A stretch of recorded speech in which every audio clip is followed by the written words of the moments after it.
Hello, this is a video which will show you a slip knot, how to chain and single crochet US terms. I'm going to do a different video for half double crochet and double crochet for those that got to that point, and a separate video again for those that were using the magic ring. Okay, so a slip knot. So we've got a number 4 hook and some double knitting yarn, DK yarn. So this is the working yarn, the ball, and this is the tail. So you take your tail, I have it sort of dangling towards myself, point the palm of my finger towards my face, I wrap the working yarn round the back, like that, turn my fingers and cross on the top. And you'll see that there's one going over the top here and one going underneath. So what I'm going to do is I'm going to take my hook, I'm going to pop it underneath the bottom one, and over the top of the top one, I'm going to pull the one that was on the top underneath, like that, makes a kind of A, and then I'm going to pull that through a bit, and then take my fingers out, grab on to the tail and the working yarn, and pull. And that's a slip knot. Okay, you don't want to have it too tight, so have a little bit of a gap so that you can get through. So we're not using our tail from now on, we're only using this working yarn, so the tail can go away. Thank you. Okay, so to chain, all we're doing is we're wrapping the yarn from back to front and pulling it through this here. But in order to get this tension right, we have to make sure we're holding on to this part a little bit and to this part a little bit. So there's lots of different ways to tension your yarn. I'll show you a couple of different ways that we went through in the class. So yarn over from back to front, hold on to it here, maybe between these fingers or these fingers, doesn't matter. Pull it slightly out to the back of your work as you're looking at it. Then grab, with whatever fingers you like, the knot so that you can pull through the loop, like that. So you are yarning from back to front. You can pick it up like that, or you can take it off again and wrap it round. Grab onto that. You need to grab onto this, because if I try and pull that through without holding onto that, it's just going to go everywhere.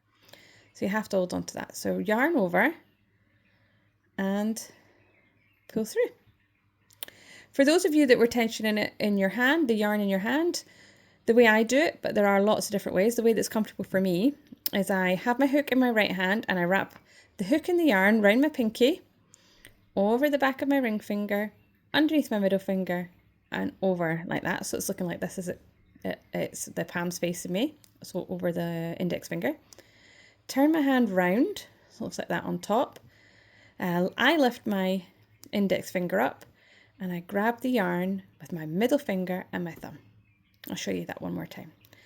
So I'm wrapping around my pinky, over my ring finger, under my middle finger, over my index finger, and grabbing. And that means when I'm going in, I can kind of use that motion to wrap it round rather than having to pick it up. So I'm wrapping round and pulling through. And this is a way to try and help with that tension. If you're finding that you're too loose, you can wrap it around your pinky an extra time.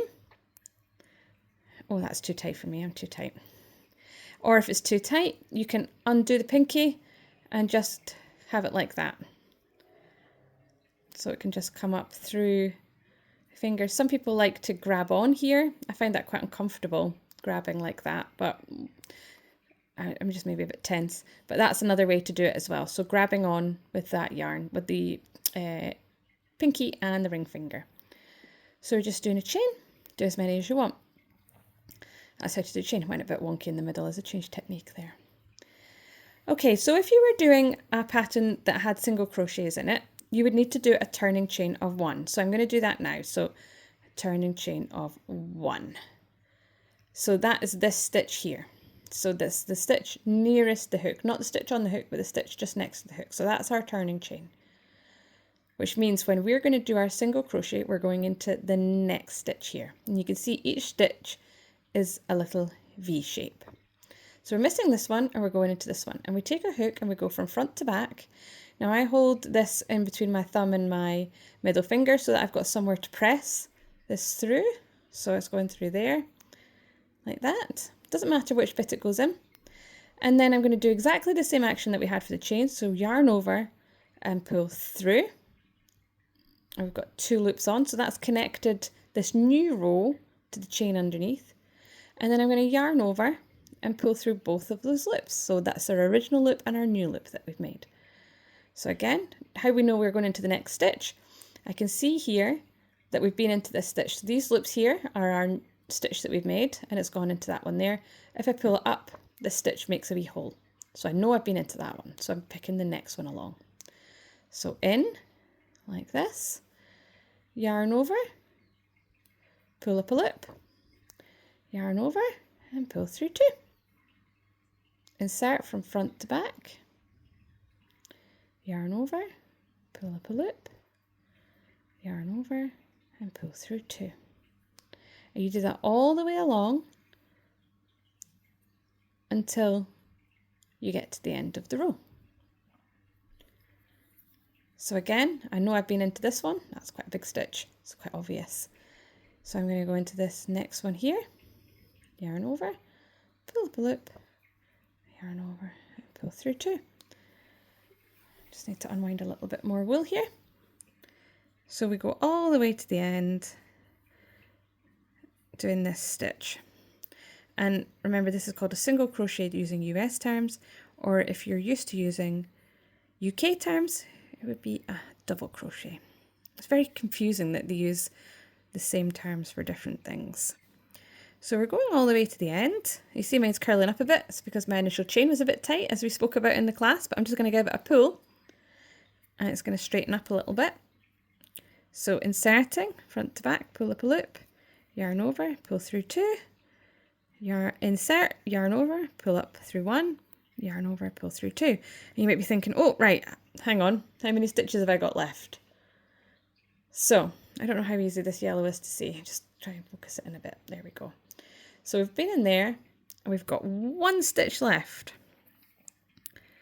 So I'm going to insert into here. It's gone a bit tight.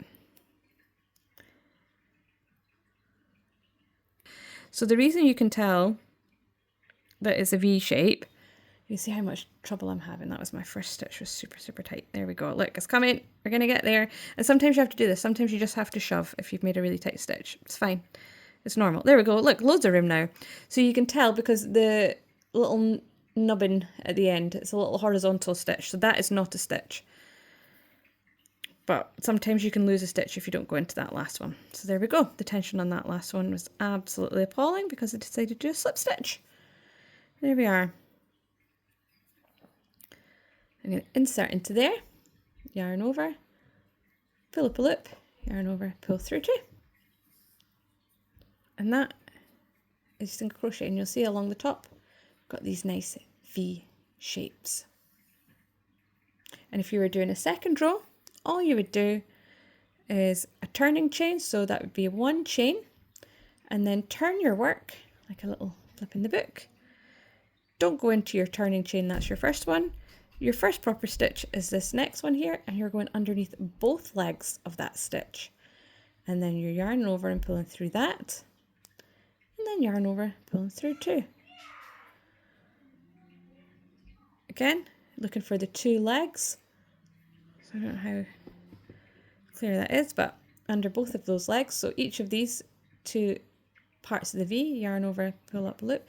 So it's different. Once you're off the chain row, it's different, but where you're placing your stitch, but the actual action is the same. So again, in, yarn over, however you're yarning over. Remember to go from back to front. Gives you a little bit more room in the stitch, so you yarn over, holding it like this, doesn't matter. Pull up through there, and then yarn over and pull through 2. And that's it. Take some time to make sure you're doing a big long chain. Chains are a really great way to practice doing your tensioning of your yarn, however you do that. And you just work all the way to the end. And if you wanted to do another row, you would just chain 1, turn, and get going. If you're finding you're losing stitches at the end and at the beginning, you can add a stitch marker to your first stitch I'll bring some along next week. So again, this is my last stitch. This is my turning chain here. See, it's a different kind of shape. So this is my last stitch. So I'm going to find both of those legs. They're quite far apart. One's there and one's there. So that's 2 legs. Yarn over, pull through a loop, yarn over, pull through 2. So that is how to do a slip knot, how to chain, and how to perform a couple of rows of single crochet.